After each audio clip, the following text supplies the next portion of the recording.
नमस्कार. स्वराज्याच्या food section मध्ये आपल्या सर्वांचं मनपूर्वक स्वागत. आज आपण बघूयात अतिशय चविष्ट 7 कप बर्फीची रेसिपी.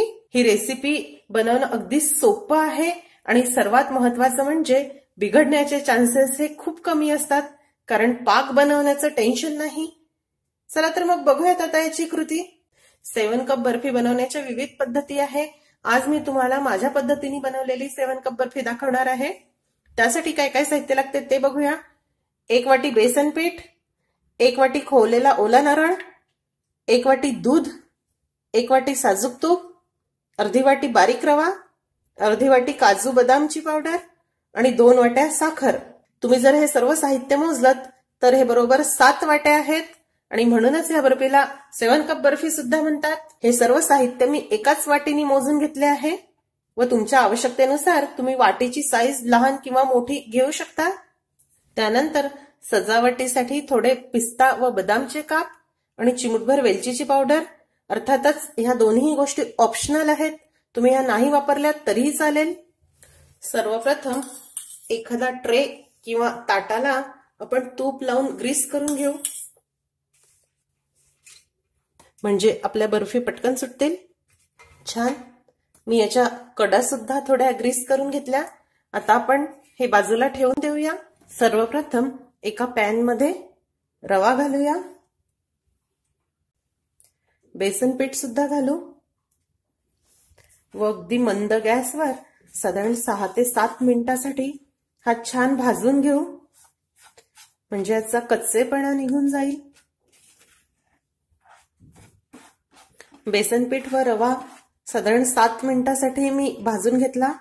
तुम्ही बघू शकता याचा रंग अगदी खूप चेंज झालेला नाही, खूप लालसर आपल्याला हे भाजायचं नाही, फक्त ह्याचा कच्चेपणा निघून जाईल एवढंच आपल्याला भाजायचं आहे. त्यानंतर यामध्ये काजू बदामची पावडर, ओलं नारळ, साखर,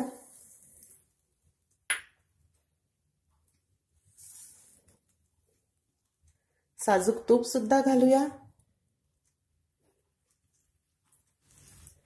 आणि दूध. हे छान मिक्स करू.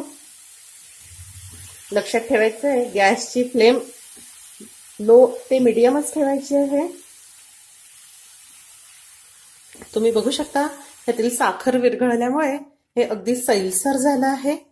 आता आपल्याला अगदी मंद गॅसवर हे कोरडं होईपर्यंत परतत राहायचं आहे. वेलचीची पूड घालूया. कंटिन्यू ढवळत राहावं, म्हणजे खाली भांड्याला चिपकणार नाही. छान, तुम्ही बघू शकता आता हे मिश्रण थोडं घट्ट होत चाललं आहे व काठांपासून सुटायला लागलं आहे, पण अजूनही हे खूप पातळ आहे, त्यामुळे आपल्याला अजून ढवळत राहायचं आहे.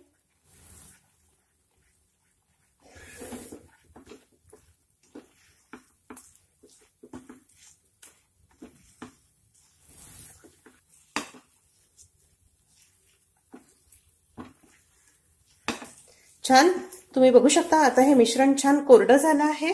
आपण असं एक सोबत हे गोळा केलं तर छान गोळा होतो आहे. आता आपण तूप ग्रीस केलेल्या ट्रे मध्ये हे काढून घेऊया.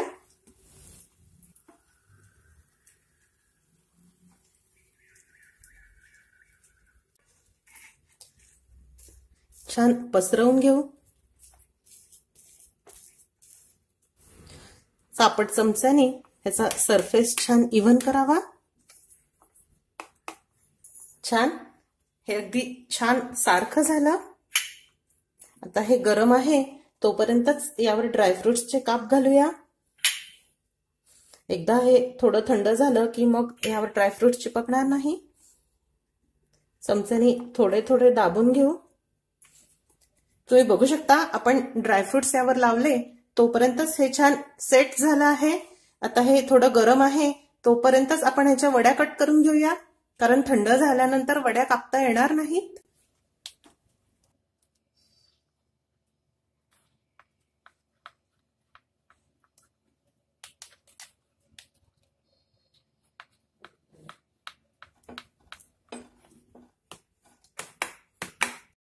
छान. आता हे पूर्णपणे थंड झाल्यानंतर आपण ही बर्फी सोडून घेऊ. बर्फी थंड झाली आहे व अगदी सहज वेगळी होते आहे. आता आपण ही सोडून घेऊया. छान. तुम्ही बघू शकता अतिशय चविष्ट अशी 7 कप बर्फी झटपट तयार. तुम्ही ही पूर्णपणे थंड झाल्यानंतर कोरड्या हवाबंद डब्यामध्ये ठेवा. 8 ते 10 दिवस सुद्धा ही बर्फी छान टिकते. तुम्ही नक्की करून बघा. आणि तुम्हाला जर माझी आजची रेसिपी आवडली असेल तर रेसिपीला लाईक करायला व शेअर करायला विसरू नका. माझ्या चॅनलला सुद्धा नक्की सबस्क्राईब करा. अशीच एक छानशी रेसिपी घेऊन भेटूया स्वराज आर्टच्या पुढच्या भागामध्ये. तोपर्यंत चवीने खा आणि निरोगी रहा.